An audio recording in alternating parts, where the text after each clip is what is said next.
U.S.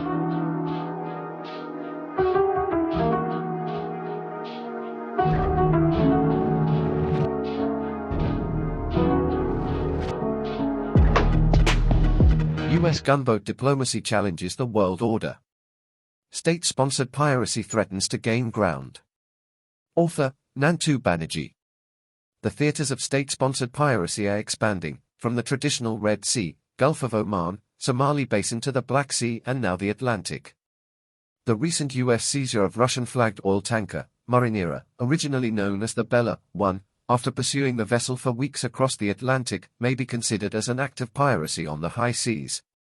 The U.S. military action to seize a Russian flag carrier, the first time in recent memory, is said to be as part of Washington's efforts to block Venezuelan oil exports. The U.S. forces boarded and seized several tankers in the Atlantic Ocean, including the Marinera and the Guyana flag carrier Skipper. They seized as many as 5 oil tankers, including one meant for China, linked to Venezuela. The U.S. defended the seizures pursuant to federal court warrants for alleged violations of American sanctions laws. It ignored the condemnations by Venezuela, China, and Russia, calling the act a theft and hijacking of private vessels and an act of international piracy. Russia and China protested the move as illegal under international maritime law. Ironically, the U.S. has little respect for international law.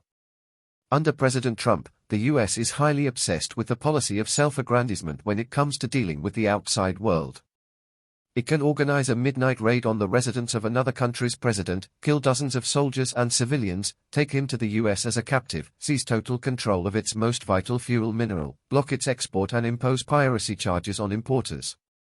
It can take over another country on the grounds of national security.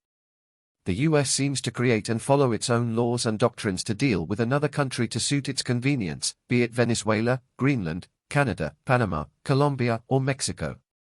Historically, U.S. interventions range from electoral interference, Italy, Philippines, to regime change, Iran, Cuba, and large-scale conflicts, Afghanistan, Iraq, to secure interests, often citing national security or spreading democracy, but leading to accusations of imperialism.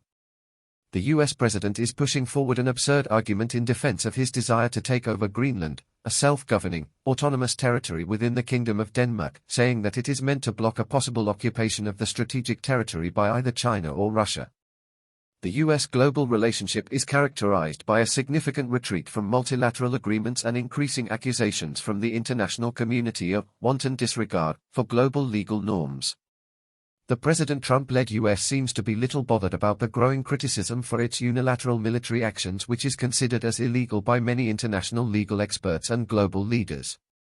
UN Secretary-General Antonio Guterres and other officials stated that these actions did not respect international law or the UN Charter, which prohibits the threat or use of force against the territorial integrity of any state.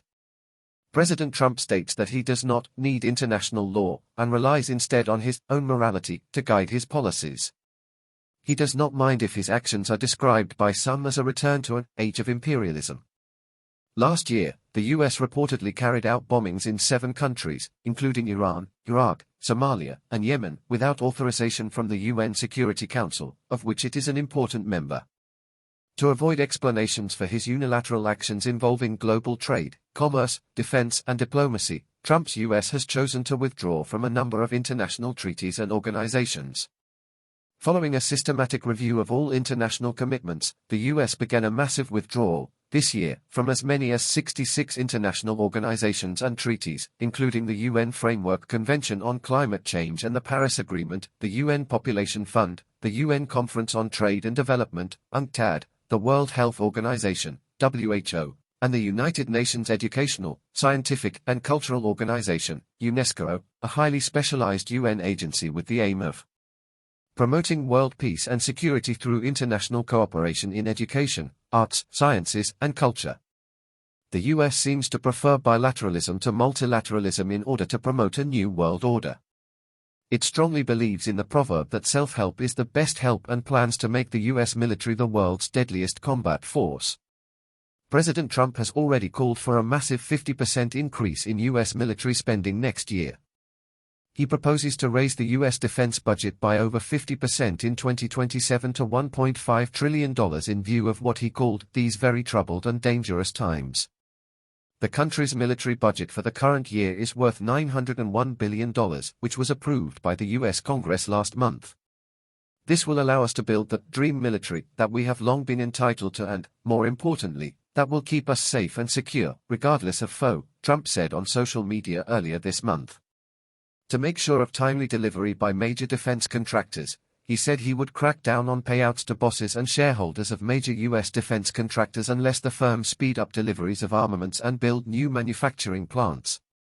The U.S. gunboat diplomacy threatens to change the world order, with resourceful countries being forced to spend more and more on defense and domestic manufacturing to be ready to face possible external attacks on trade, economy, and sovereignty. State-sponsored sea piracy by using strong naval force and forcing regime change in another country on the ground of protecting national security by the aggressor may be the order of the day. Trump has made it clear to Colombia, Mexico, Cuba, Greenland, and Denmark that they need to be nervous about where his appetite will take him next. The U.S. has already escalated tensions by suggesting military intervention in Iran should the Ali Hosseini Khamenei regime continue to violently repress the public demonstrations. The U.S. president has laid out a vision of power restrained by my own morality. It is a wake-up call especially for the world's four other military economic powers, namely China, Russia, India, and South Korea.